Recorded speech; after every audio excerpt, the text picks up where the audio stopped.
They said a widow has no place here, that after losing my husband, I had lost my value too.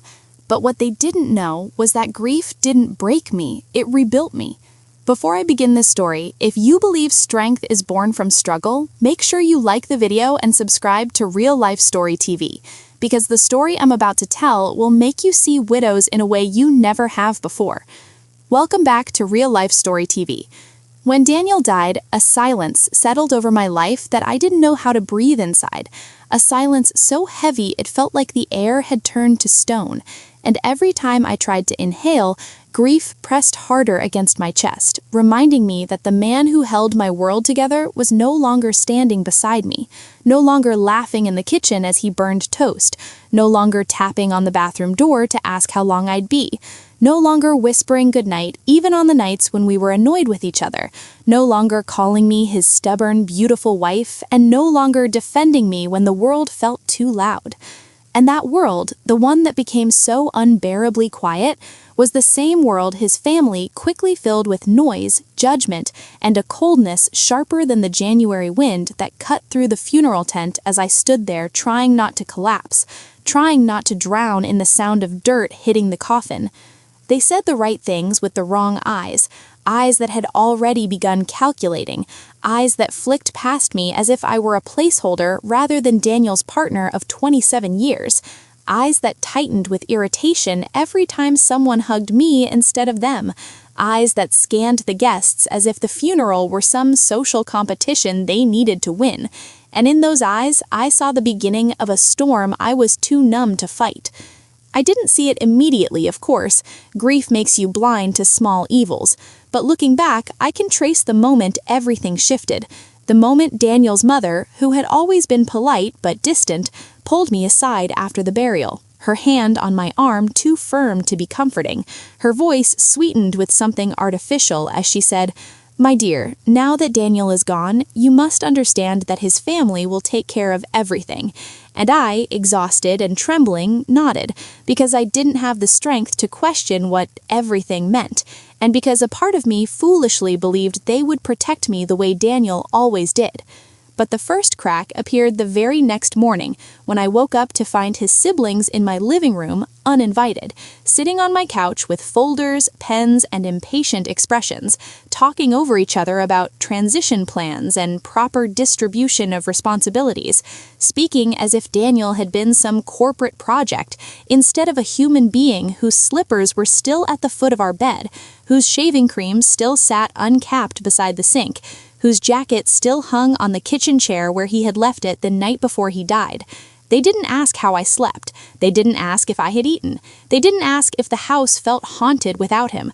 They asked for the keys, the house keys, the office keys, the safe keys, all with the tone of people who believed entitlement was the same as grief. I gave them nothing, and that was the first time their masks slipped. The second crack came when I realized they expected me to move out, not immediately, but eventually, as if the home Daniel built, stone by stone, paycheck by paycheck, memory by memory, was somehow theirs by blood, as if my life with him counted for less because I was just the wife. They tried to disguise it as concern, saying things like, "You shouldn't live alone in such a big house," or "You need people around you during times like this." But their eyes gave them away. They didn't want me to be surrounded, they wanted me to disappear. And yet, because I was drowning in grief, I didn't fight them right away. I let their comments slide by, let their demands slip through the cracks of my attention, let their disapproval roll off me, because I couldn't bear to move, couldn't bear to think, couldn't bear to imagine life without Daniel's voice anchoring me. But grief does something strange after a few weeks. It begins to shift, to sharpen, to turn from fog into clarity, and by the time the meals stopped arriving, by the time people stopped checking in, by the time the world resumed its rhythm while I was still standing in emotional quicksand, I woke up one morning with a sensation I hadn't felt since before Daniel died, awareness.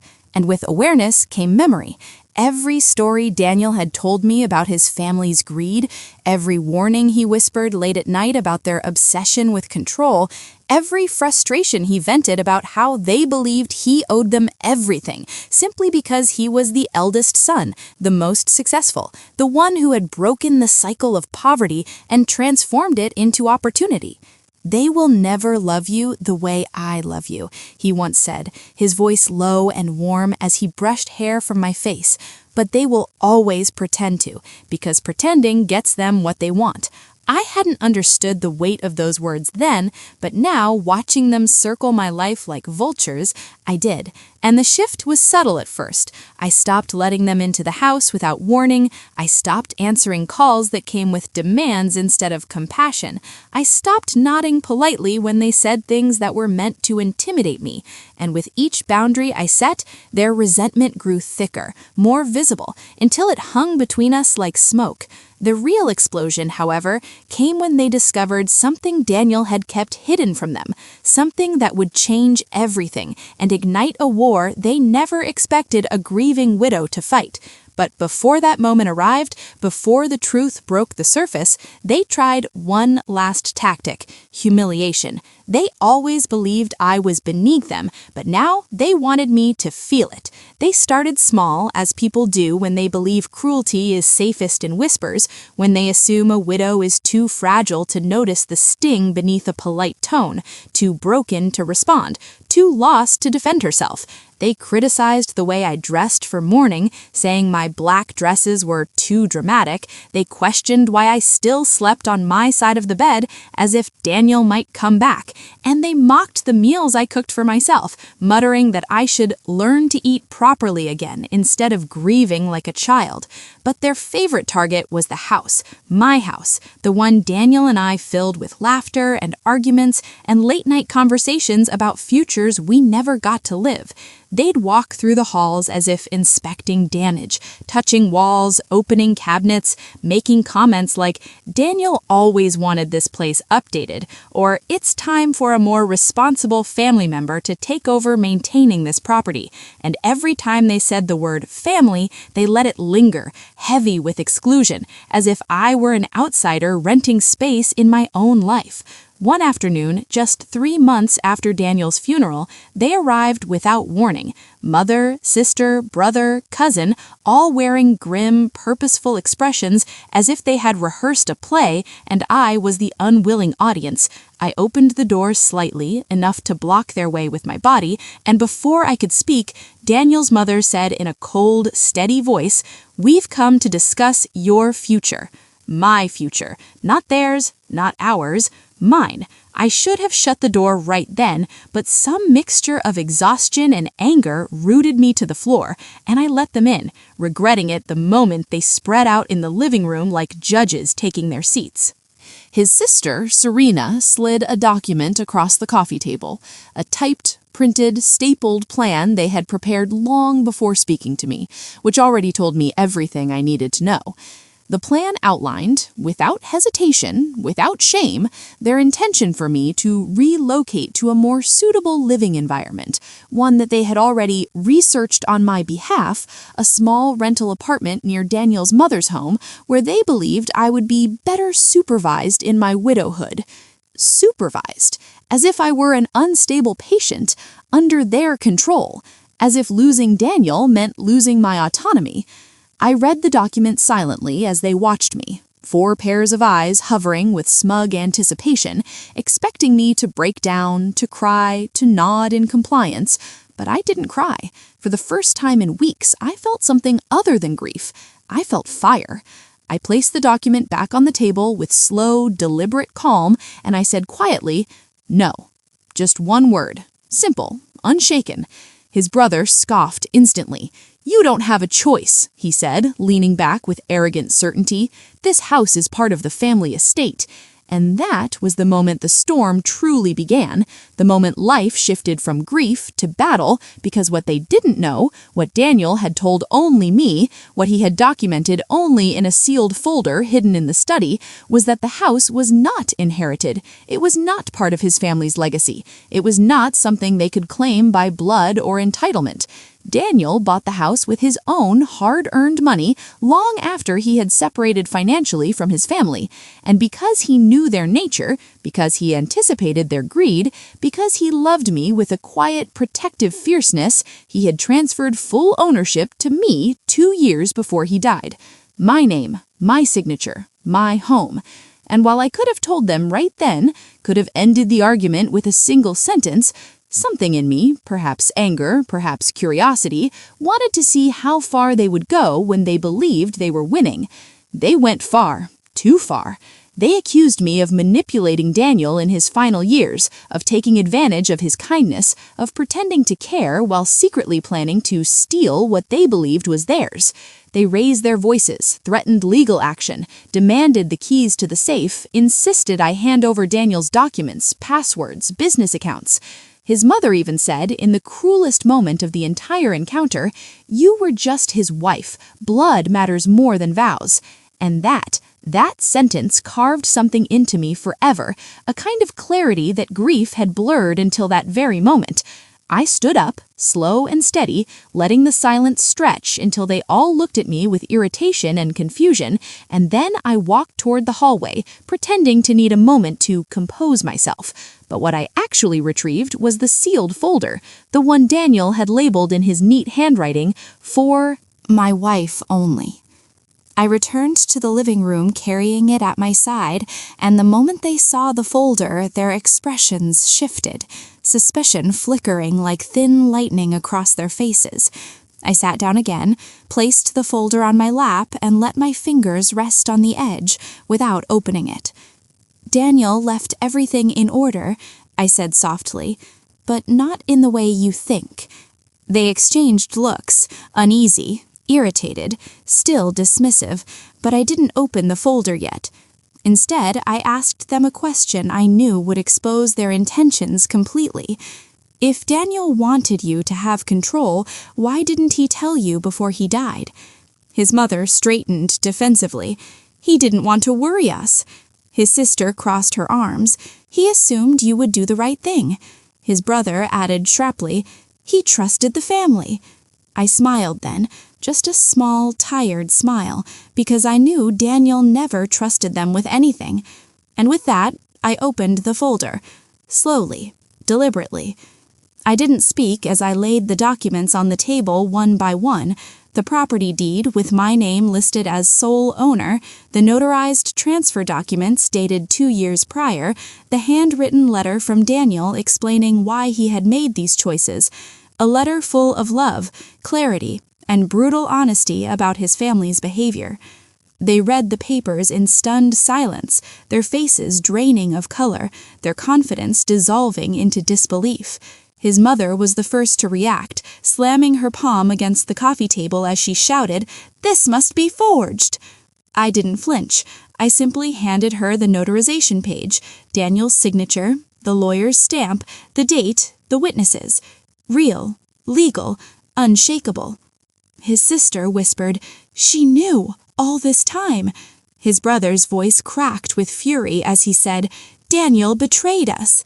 And those words, "Daniel betrayed us," told me everything I ever needed to know about how they viewed him, not as a man, not as a husband, not as a person with his own right to choose his life and protect the woman he loved, but as a tool, a resource, a financial lifeline they believed they were entitled to forever. I gathered the documents calmly, slid them back into the folder, closed it, and looked each of them in the eye. "Daniel didn't betray you," I said quietly. "He just finally stopped allowing you to control him." The silence that followed was suffocating. Rage, humiliation, shock, and beneath it all, fear. Because they realized at last that the widow they thought had no place here had more strength, more rights, and more truth than they ever imagined. They stormed out that day, all except his mother, who stood in the doorway with trembling lips and whispered, "You'll regret this." I shut the door gently in her face. And that was the day I stopped being the broken widow they expected and became the woman Daniel always knew I could be. But the story didn't end there. because life, as it often does, had other plans for them and for me. They avoided me for a while after that, disappearing into the quiet corners of their bitterness, licking their wounds in silence, convincing themselves that I had somehow tricked Daniel into protecting me because accepting the truth that Daniel had loved me enough to safeguard my future was something their pride could not swallow. But people like them never stay away for long, not when they think there is still something left to take, not when they believe that persistence can wear down a widow's resolve. And so, barely a month later, they returned, not as one united front this time, but separately, strategically, each one hoping to manipulate me in their own style, believing that if they couldn't overpower me as a group, they could whittle at me piece by piece until something cracked. Serena, the sister, was the first. She came with artificial sweetness dripping from her voice, holding a basket of fruit as if appearing with gifts would erase the venom of her last visit. She walked around the living room with a thoughtful expression, pretending to admire the house as if she hadn't tried to take it away from me. She talked about memories she didn't have, laughed about moments she never shared, and touched furniture she once wanted to remove. Then, with carefully staged sympathy, she said, "I've been thinking a lot about you, living here all alone. Don't you get lonely? Don't you want to be around people? Family?" Family. They always threw that word at me like a lure, hoping I'd bite, hoping loneliness would make me desperate enough to fold myself back into their circle of control. I simply smiled, offered her tea, and let her talk. She rambled on with a fake warmth that curled at the edges like burnt paper. Eventually, her real motive slipped through her carefully painted words. "You know, if you ever feel like the house is too much responsibility, I could help you sell it. I know great agents. You'd get a good price. Enough to start fresh somewhere smaller, simpler. Smaller, simpler, easier to monitor, easier to control." I let her finish every word before responding with a soft, gentle tone that didn't match the steel beneath it. "Serena, I appreciate your concern, but I'm not leaving my home." Her smile faltered for only a fraction of a second, but in that tiny crack, her true feelings leaked through. Irritation, frustration, entitlement. She stayed 10 more minutes, trying to regain her advantage, but when she realized I wasn't bending, she left with a tight, polite goodbye and a stiff jaw. Then came the cousin, Elliot, a man who had always pretended to be neutral, the peacekeeper, the reasonable one. He arrived days later, claiming he wanted to ease tensions in the family. But his version of easing tensions sounded suspiciously like pushing me towards signing a power of attorney that would give Daniel's family temporary management of my assets until I regained emotional stability. Emotional stability. I almost laughed. His attempt was so carefully packaged in rationality that perhaps another woman, one still drowning in grief, might have believed him. But grief had reshaped me, hardened me, clarified me. I listened patiently, offered him tea as well, and when he finally slid the papers toward me, I didn't even touch them. "I'm stable enough," I said calmly, "and I'll be managing everything myself." That mask of neutrality slipped then. People who hide their intentions always reveal themselves when kindness doesn't mislead you. "You're making things difficult," he snapped softly, as if to scold a child. "You're isolating yourself." "I'm choosing myself," I corrected. He left soon after, muttering something about a widow's foolish pride, but the third visit was different. Daniel's mother. She didn't bring fruit, she didn't bring speeches, she brought anger. Raw, simmering, brittle. She marched into my home without waiting for a full invitation. The moment I cracked the door open, she shoved her way inside, pacing like a woman betrayed. "You think you've won," she hissed, not even trying to pretend otherwise. "You think because Daniel spoiled you, you can cut us out of everything." I stood still, quiet, watching her unravel. "He was my son," she said in a trembling voice, "my blood, my flesh, and you came into his life and took everything." Even him. That was the moment I realized something profound. Her cruelty was born from loss, yes, but also from a lifelong belief that she owned Daniel, that children were not individuals but investments, that love was a debt owed back to her. "I didn't take him," I said gently. "You lost him long before he died." She froze. The truth landed between us like a dropped weight. I continued, softer still. "You pushed him away every time he didn't meet your expectations, every time he chose his own happiness, every time he loved someone without your permission." Her face twisted, anger, grief, pride, all tangled into one anguished expression. For a moment, just a moment, she looked like a grieving mother rather than a furious antagonist. "He was all I had," she whispered, "and he left me behind." My chest tightened, not with sympathy for her cruelty, but with the sharp ache of understanding. Grief takes different shapes. Some collapse quietly, some break loudly, some turn to bitterness because softness is too painful. She staggered slightly, sitting down without asking, sinking into the couch like someone carrying decades of emotional weight. "It wasn't supposed to be like this," she murmured, and for the first time she seemed human. Not kind, not innocent, but human.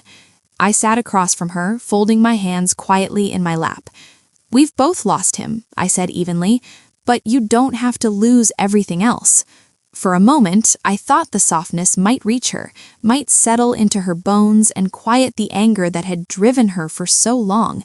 But entitlement is a hard habit to break. She straightened abruptly, angry again, and said, "Then give us what is rightfully ours." And just like that, the moment of vulnerability vanished. She stormed out of the house, slamming the door behind her just as hard as fate had slammed itself shut on her expectations. And so the pattern continued. Visits, arguments, attempts to manipulate, attempts to pressure, attempts to shame. Weeks turned into months, and rather than tiring me, their persistence strengthened something inside me. Every time they tried to push me down, I rose a little taller. Every time they told me I had no place, I found my footing more firmly than before. And slowly, very slowly, life began forming shape around me again. Not the life I had with Daniel, not the life they tried to cram me into, but a new one, built from resilience, self-awareness, and the realization that widowhood did not mean weakness. I started taking walks again, sitting by the window with tea at sunrise, fixing small things in the house Daniel always meant to repair, laughing, quietly at first, when memories of him felt warm instead of sharp.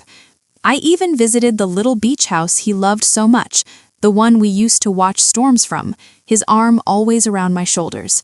It was there, watching the waves, that I found something I didn't expect, a sense of peace. Because even though his family tried to erase my place in his world, the truth remained carved into every wall and memory and photograph. Daniel chose me, loved me, protected me, and nothing they did could rewrite that. But the story wasn't finished, not by a long shot, because families built on control don't crumble quietly. They come apart in loud, messy pieces. And the next piece was about to break loose, one that would expose secrets even Daniel never knew existed, one that would change the entire dynamic forever, one that would prove that the widow they tried to push out was about to become the person they feared the most, the one holding the truth. It happened on a Tuesday morning, one of those gentle gray days when the world feels quieter than usual, when even the air seems to move slowly, as if preparing you for something heavy you cannot yet see. I was sitting at the dining table with a cup of warm tea, listening to the distant hum of life outside, when a soft knock echoed through the house.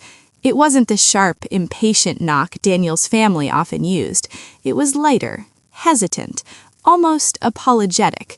For a second, I wondered if I had imagined it, but then it came again, faint, unsure, like someone afraid of being unwelcome. When I opened the door, I froze.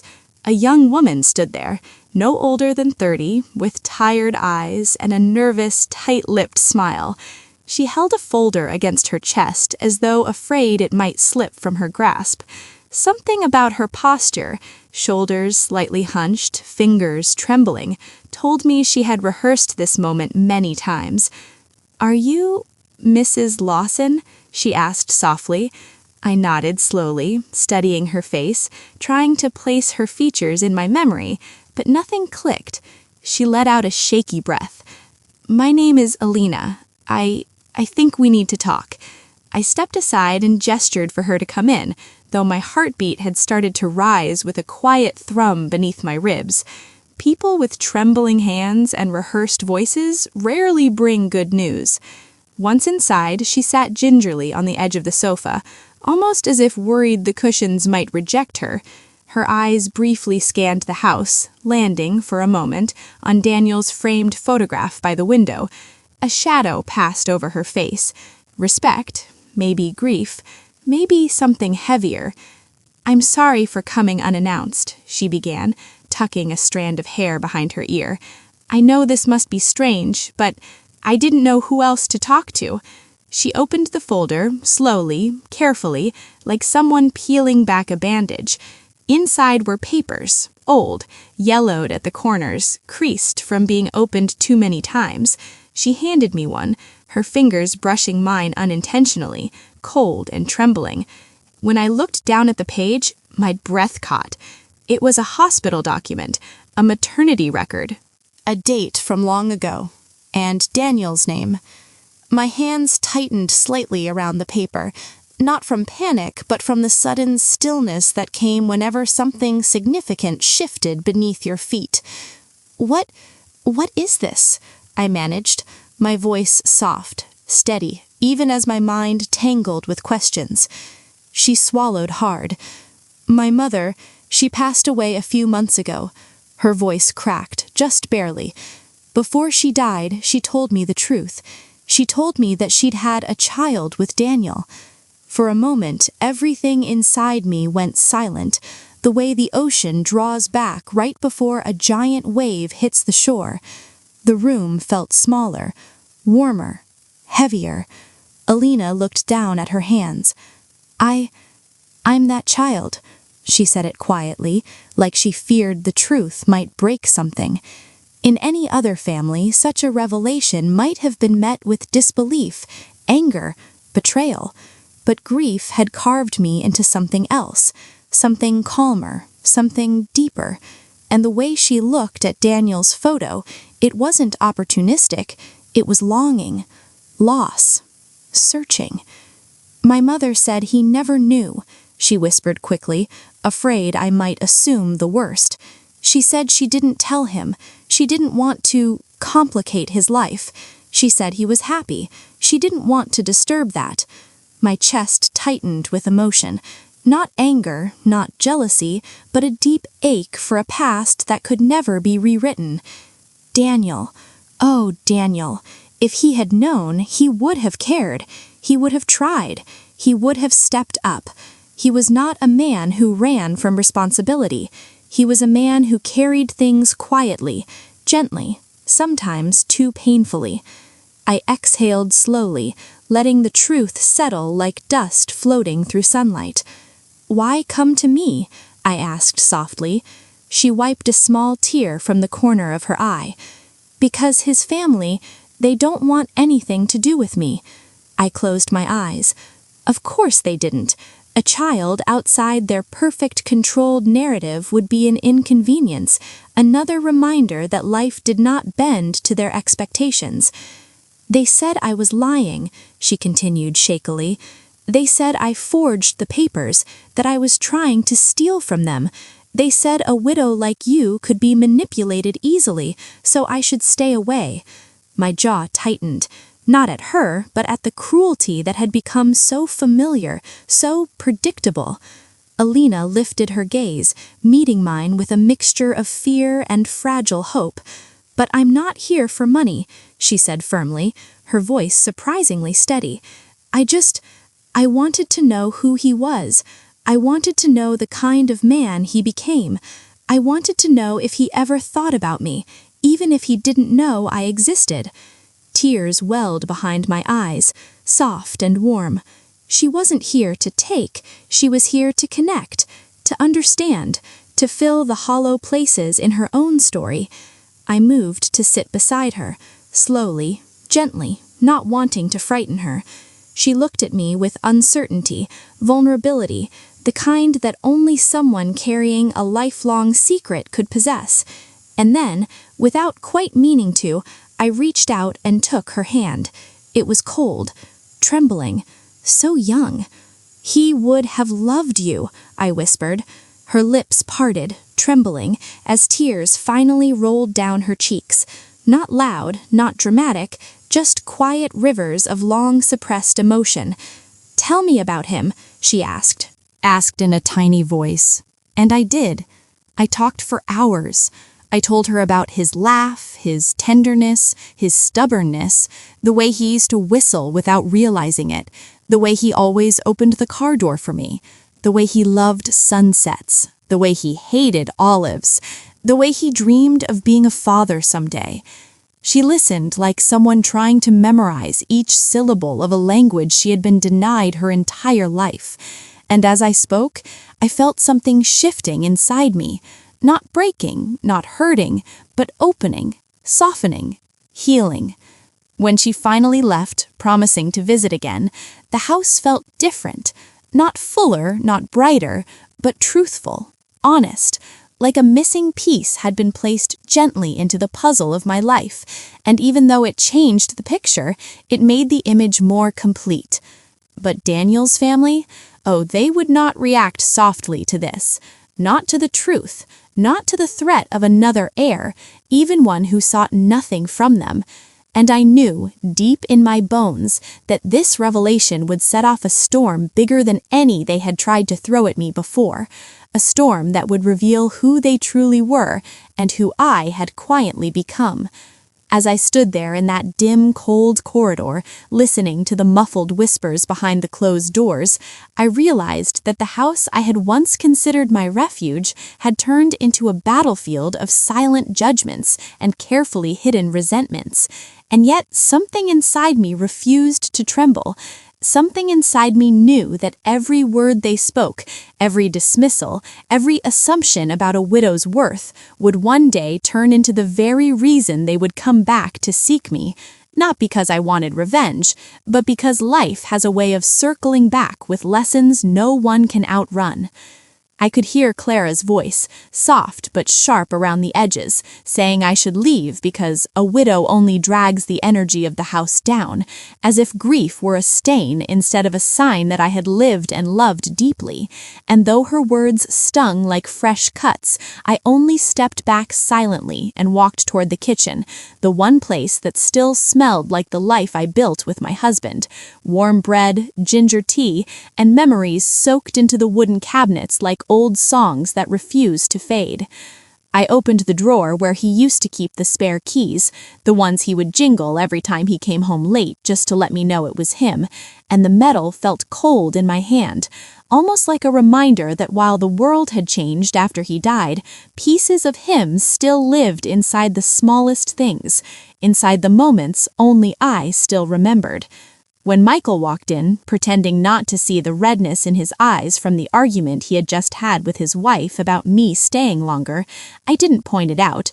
Instead, I poured him tea the way I always did, gently, quietly, without pushing him to choose sides, because I knew he was torn between loyalty to his mother and loyalty to the new family he was building, and the weight of that conflict was already crushing him more than he admitted. He sat down slowly, running a hand through his hair the way he always did when words were stuck in his throat, and for a moment we just existed in silence, the kind that wraps around people who share history too deep to be erased by a single hard moment. When he finally spoke, his voice cracked, not from anger, but from exhaustion, telling me that things had been hard, that money was tight, that the pressure to keep everyone happy was weighing on him heavier than he wanted to acknowledge. And though he didn't say it directly, I could hear the guilt in every syllable, the guilt of not defending me strongly enough, the guilt of letting others treat me like a burden when I had held him through every storm of his life. I reached across the table, placed my hand over his, and told him that I didn't blame him, that grief complicates everything, that people break in strange ways after loss. Even me, even him, even the house we were sitting in. What I didn't tell him was that I had seen the sealed envelope in his room earlier, the one marked with my name in his handwriting, the one he wasn't ready to give me yet. I didn't know what was inside, but I could feel the heaviness of it even from a distance, the kind of heaviness that comes from truths someone has been carrying too long. Before he could continue, Clara appeared in the doorway, her arms folded, her eyes cool with a kind of resentment she didn't bother hiding anymore, and she told him she needed to talk to him about the arrangements, the word arrangements landing between us like a stone thrown into still water. She didn't look at me, not even for a second, as if acknowledging my presence would validate me in a way she didn't want. Michael hesitated, torn again, and my heart ached for him, so I gave him a small nod, signaling that it was okay, that I wasn't fragile the way she thought I was, that I wouldn't crumble because she wished me out of sight. When they left the room, their voices began again, low, urgent, tense, and though I could not hear every word, I heard enough to know that whatever was coming next would change everything between us. I closed my eyes, breathed deeply, and reminded myself of one truth.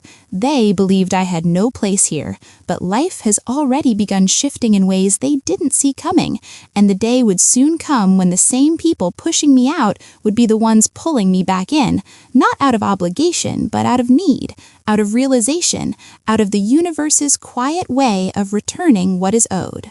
Kitchen table long after their footsteps faded down the hall, letting the stillness wrap around me like an old blanket, the kind that carries the scent of years gone by.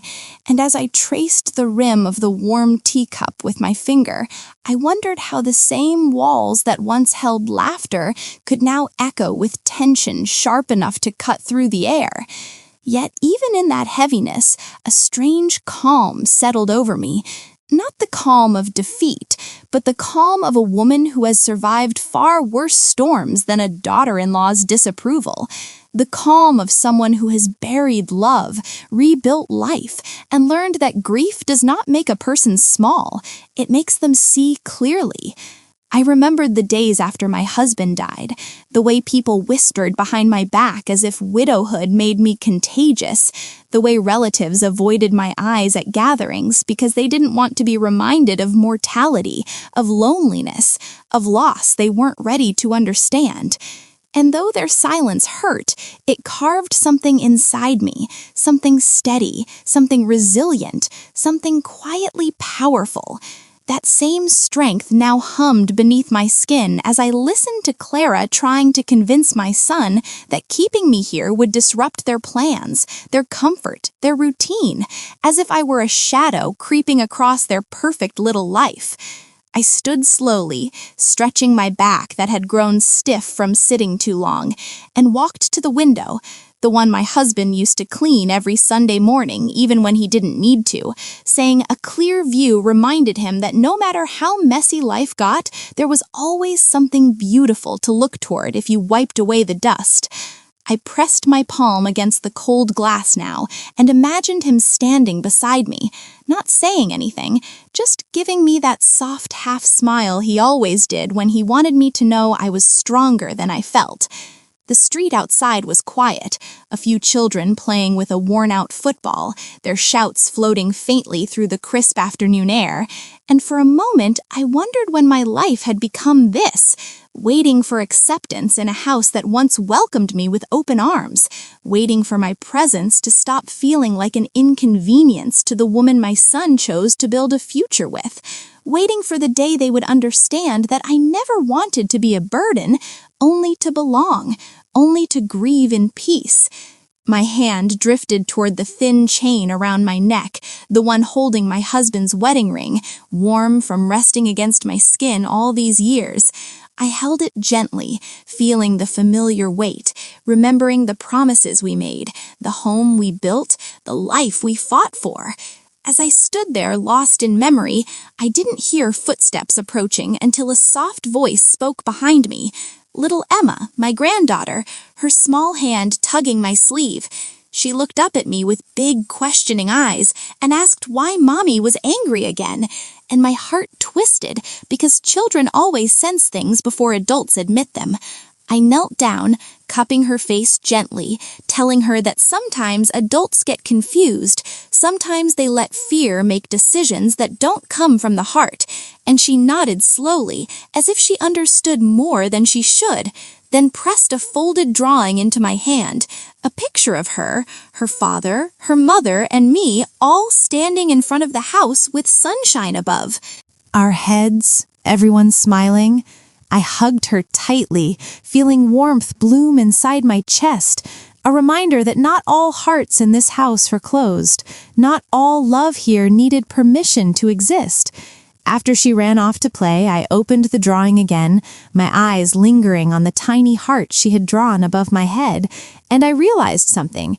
Even if Clara tried to push me out, even if whispers and decisions were made behind closed doors, there were bonds in this house stronger than resentment, stronger than fear, bonds that life itself had woven long before any conflict began.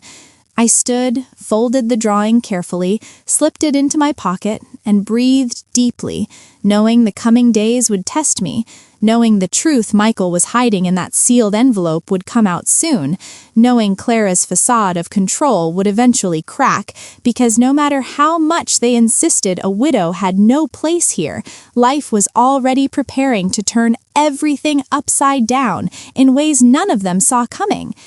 That evening, the house settled into that uneasy quiet that only happens when people are pretending nothing is wrong. The kind of quiet that feels too heavy, too tense, as if the walls themselves were holding their breath. And as I moved around the small guest room, arranging my folded clothes, smoothing the blanket, and placing my handbag neatly on the chair, I could hear muffled voices downstairs, Clara's sharp whisper cutting through the air, followed by my son's softer, hesitant responses. And though I couldn't make out the words, I knew the tone well. It was the tone of someone trying to please two people at once, and failing both.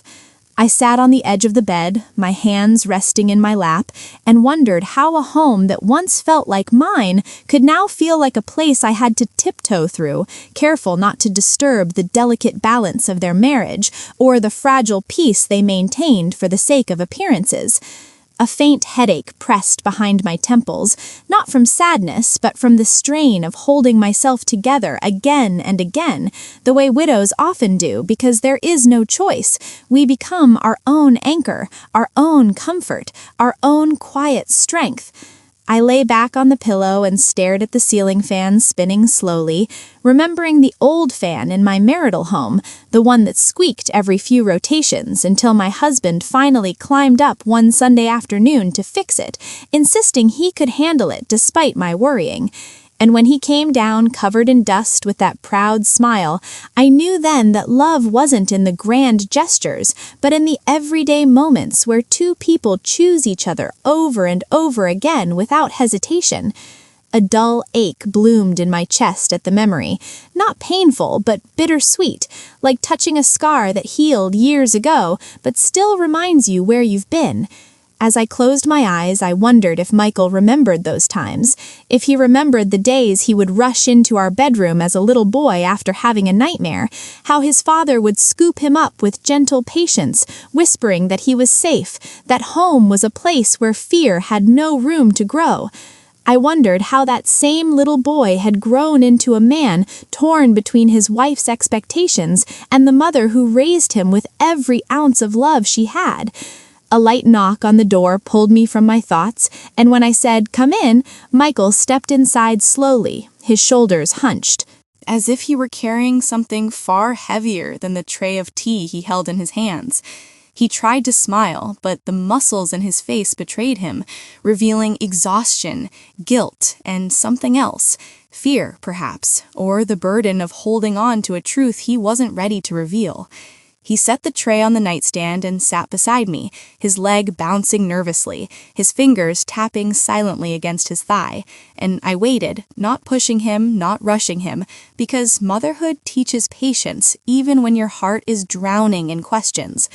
He finally exhaled a long, shaky breath and said he wanted to make things right, that he knew I felt unwelcome, that he hated how tense things had become, and though his words were sincere, his eyes flicked toward the door as if he were afraid Clara might appear at any moment to correct him.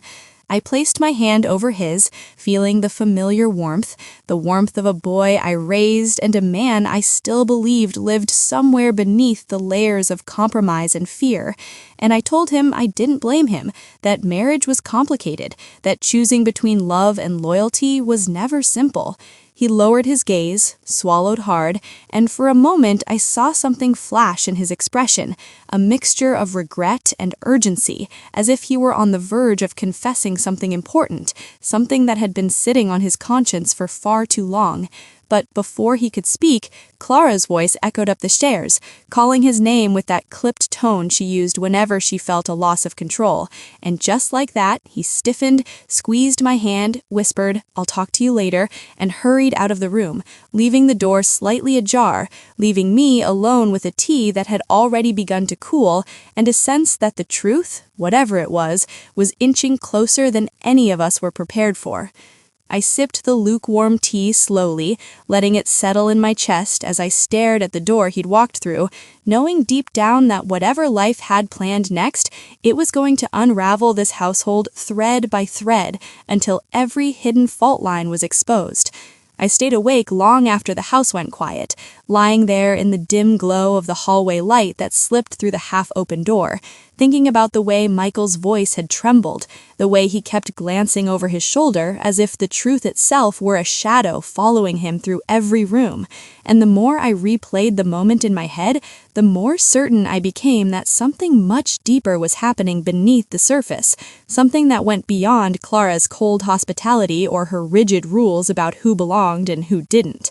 The silence around me felt too still, too intentional, like a blanket pressed over a secret everyone was trying to keep buried, and I couldn't shake the feeling that this uncomfortable, tightly controlled visit had been orchestrated for reasons I didn't yet understand. When morning came, I woke to the soft creak of the floorboards outside my door, and through the crack I saw Clara walking past with a stack of envelopes pressed tightly against her chest, her shoulders tense, her steps unusually fast, as if she didn't want anyone to notice what she was carrying. She didn't see me watching, and I didn't call out. Instead, I waited until her footsteps faded down the stairs before sitting up and trying to steady the unease curling in my stomach.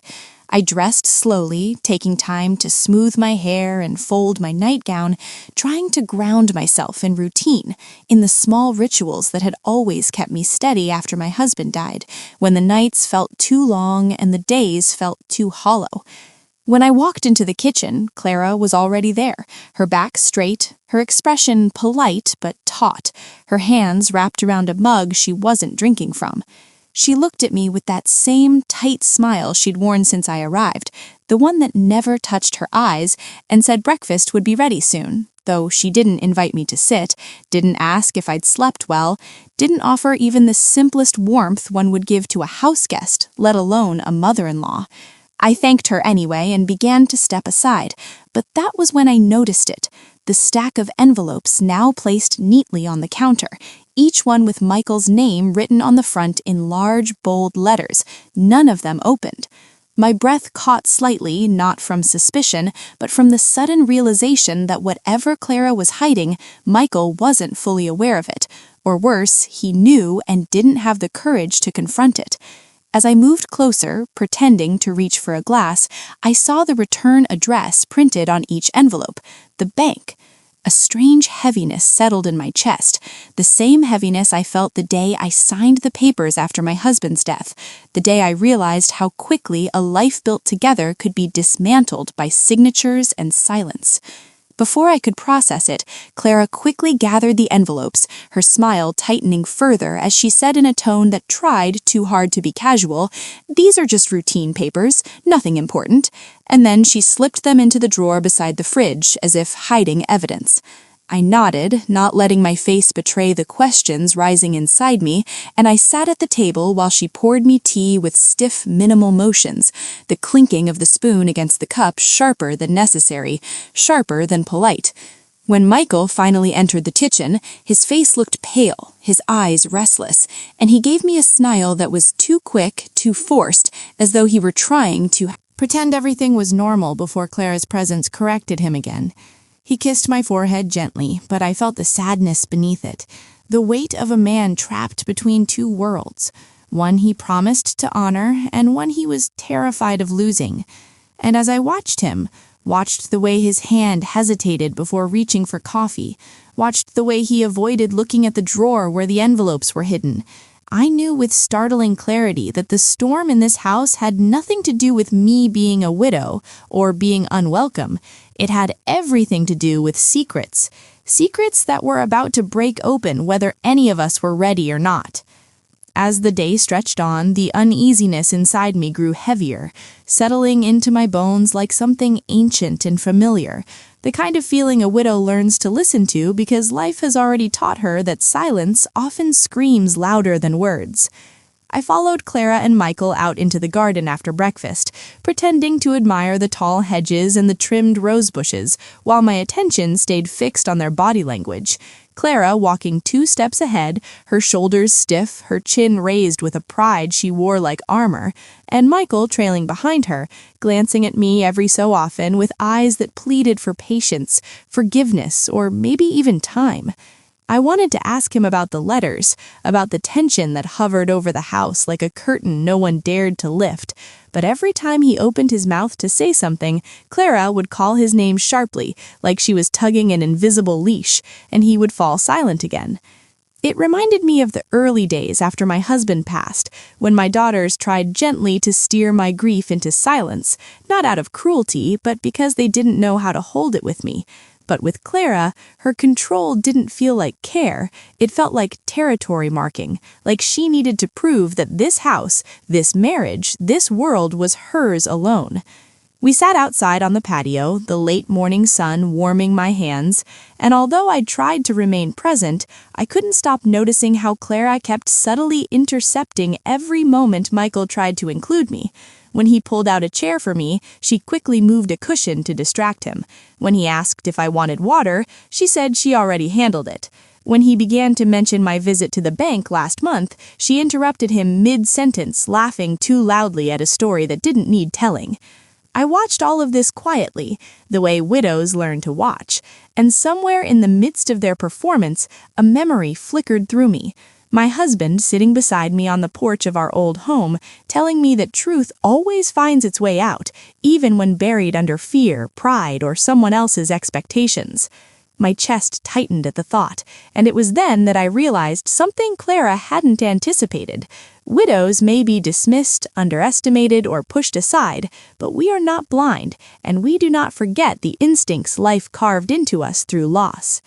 As the breeze picked up and leaves rustled across the patio, Michael excused himself to take a phone call, and the moment he disappeared inside, Clara's posture shifted.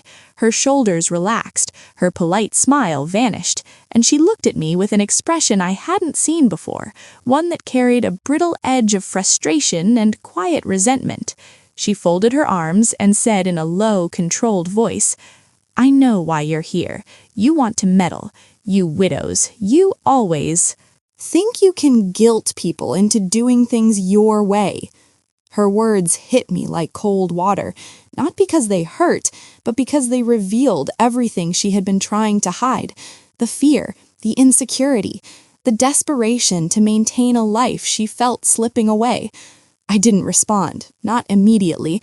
Instead, I let her words hang in the air between us, drifting like dust caught in sunlight.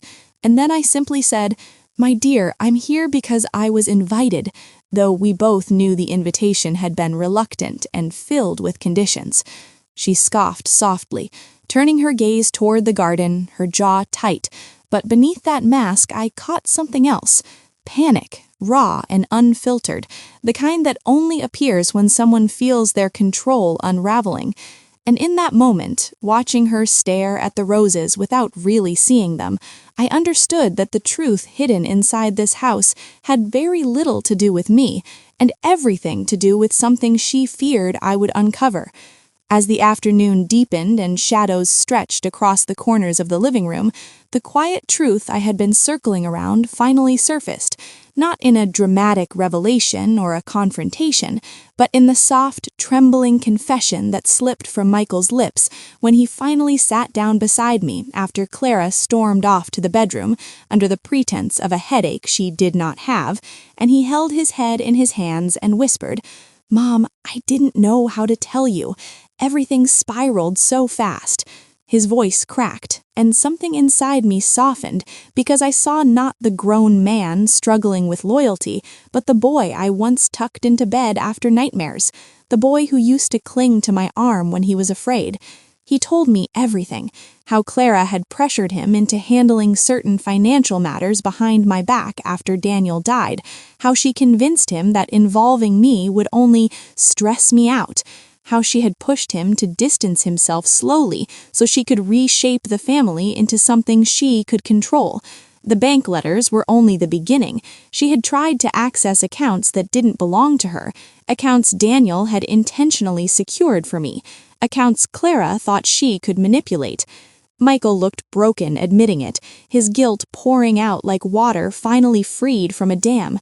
And though part of me wanted to scream, to demand why he allowed it, another part of me, the part that had been bruised by grief but strengthened by the quiet lessons of widowhood, knew that life wasn't as black and white as betrayal and loyalty. Sometimes people lose themselves trying to keep their marriages afloat. Sometimes fear wears the mask of obedience.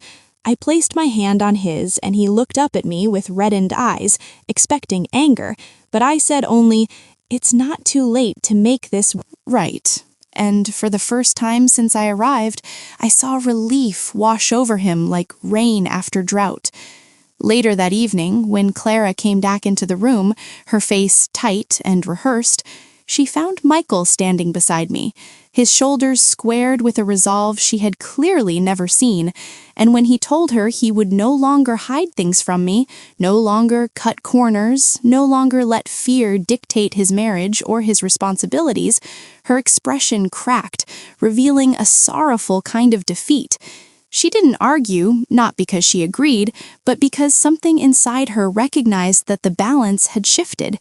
We spent the rest of the night in a difficult but honest conversation, one that felt like cleansing a wound long ignored. Clara apologized, not perfectly, not beautifully, but sincerely enough that I saw the young woman buried beneath her insecurity, the woman who had lost her own mother early in life and feared losing every other foothold she earned. And though forgiveness is never instant, I found myself choosing it, not for her sake, but for mine. Weeks passed, and slowly things changed, not magically, not suddenly, but with steady effort. Clara stopped intercepting conversations, stopped monitoring every space where I existed, and instead learned how to share a home, how to share a family, how to share the kind of love that doesn't need to dominate to feel secure. Michael grew stronger, more grounded, learning that loyalty to one person doesn't require abandoning another. And I learned that widowhood didn't mean I was fading. It meant I was transforming, rediscovering my voice, my space, my quiet resilience. One bright morning, as sunlight spilled across the kitchen table, Clara placed a cup of tea in front of me without being asked, her eyes softer than I had ever seen them, and said, "You do have a place here." And I smiled, not because I needed her validation, but because I had already known it long before she said it. Life had carried me through loss, through shadows, through unspoken betrayals, only to bring me back to a truth I now held firmly. Widowhood is not the end of a woman's story. Sometimes it is the beginning of the chapter where she finally learns her worth. And if someone out there listening to my story feels forgotten, unseen, or pushed aside by the very people they love, I want them to hear this. You are stronger than you think, braver than you feel, and your presence, your story, has value, even when others fail to see it. And before you go, if this story touched your heart the way life touched mine, make sure to like this video, subscribe, and share it with someone who needs a little strength today. You're not alone. There are more stories waiting for you here on Real Life Story TV.